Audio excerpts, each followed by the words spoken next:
അതെ, അതാണ് അതിൻ്റെ കൂടുതൽ അതിന് വിഷമമുണ്ടാക്കുന്നത്. അവർ അങ്ങനെ നമുക്ക് നമ്മുടെ ഒരവസ്ഥ മനസ്സിലാക്കുക പോലും ചെയ്യാതെ നമ്മളെ കൂടുതൽ സമ്മർദ്ദത്തിലാക്കാൻ വേണ്ടി ശ്രമിച്ചു. തെറ്റായ റിപ്പോർട്ടുകൾ മേളിലേക്ക് കൊടുത്തു. ഇങ്ങനെയൊക്കെയുള്ളതാണ്. അവർ അങ്ങനെ ചെയ്യാൻ പാടില്ലായിരുന്നു. അവർക്കത് അല്ലാതെ തന്നെ അത് പരിശോധിച്ച് ശരിയായി പരിശോധിച്ച് അതിൻ്റെ വിശദീകരണം കേട്ട് കാര്യങ്ങൾ മനസ്സിലാക്കിയതിന് ശേഷം തെറ്റുണ്ടെങ്കിൽ നടപടി എടുത്തോട്ടെ. അത് ഞെട്ടിച്ചോ? ആശുപത്രി കിടക്കുമ്പം ഒരു വശത്തു കൂടി തന്നെ വന്ന് കാണുകയും ആശ്വസിപ്പിക്കുകയും ചെയ്ത മനുഷ്യരുണ്ട്. പക്ഷെ അതേസമയം തന്നെ അവർക്ക് കീഴിലുള്ള ആളുകൾ ഒരു വാർത്താ സമ്മേളനം നടത്തിയത് ഞെട്ടിച്ചു. അതെ, തീർച്ചയായിട്ടും അത് വല്ലാതെ വിഷമിപ്പിച്ചു എന്നെ.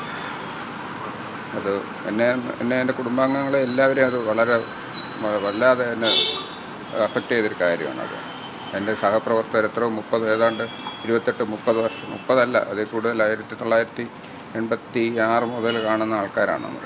അപ്പോൾ പഠിച്ചതും ഒപ്പം പഠിച്ചവരും ഒപ്പം ജോലി ചെയ്തവരും ഒപ്പം പോസ്റ്റ് ഗ്രാജുവേഷൻ ചെയ്തവരും ഒക്കെ വരെയുള്ളവരാണ്.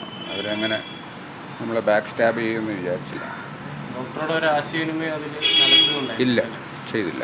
തലേ ദിവസം അല്ലെങ്കിൽ എന്നാണ് കൃത്യമായി നമുക്കറിയില്ല, വന്ന് കാണുന്നു, എല്ലാ പ്രശ്നങ്ങളും പറഞ്ഞു തീർക്കുന്നു.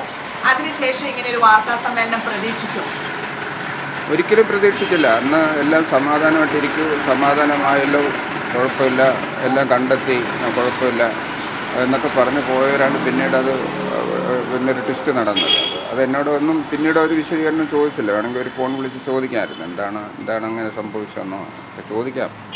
ഒന്നും ചോദിക്കാതെ ഇത് എന്തോ ഒരു പ്രത്യേക നിമിഷത്തിലായിരിക്കും അവരങ്ങനെ ചെയ്തത്. എന്താണെന്ന് അറിയില്ല. അതിന് പിന്നിൽ എന്താണെന്നാണ്, ട്വിസ്റ്റിന് പിന്നിൽ എന്താണെന്നാണ് അങ്ങ് കരുതുന്നത്? അതെന്താണെന്ന് അറിയില്ല. അത് എന്താണ് എന്നോട് അവരങ്ങനെ പെരുമാറിയെന്ന് അറിയുന്നില്ല.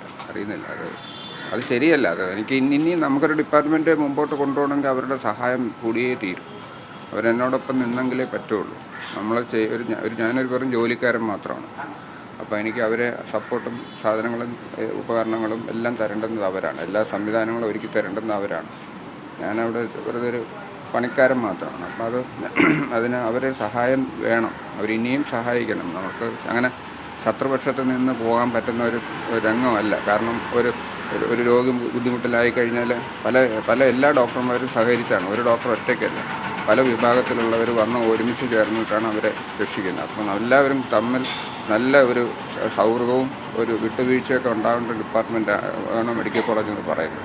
അങ്ങനെ കുറച്ചൊരു ശത്രുപക്ഷത്തും കുറച്ചൊരു ഇങ്ങനെ മാറി നിന്നാലൊന്നും നടക്കില്ല.